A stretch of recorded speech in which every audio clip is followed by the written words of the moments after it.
ამხანაგობის განვითარების ხელშეწყობის პროგრამის ფარგლებში რუსთავის კორპუსი ქალაქის მასშტაბით სხვადასხვა ტიპის სამუშაოებს აწარმოებს. ამ ეტაპზე სამუშაოები ფალიაშვილის ქუჩაზე მიმდინარეობს, სადაც შიდა კომუნიკაციების მოწყობა და დაზიანებული სახურავის ახლის ჩანაცვლება ხდება.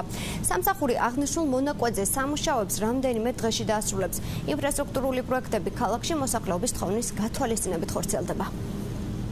ეს არის ბოლო მისამართი ფალიაშვილის 7 ნომერი, სადაც მიმდინარეობს გადახურვით სამუშაოები და ასევე კომუნიკაციის მილების რეაბილიტაცია როგორც სარდაფში, ასევე სარდაფიდან ჭამდე. შემდეგი ხელშეკრულების ფარგლებში სამუშაოები დაიწყება უახლოეს მომავალში, მოიცავს დაახლოებით 25 კორპუსს და ეს სამუშაოები იქნება სხვადასხვა მიმართულებით.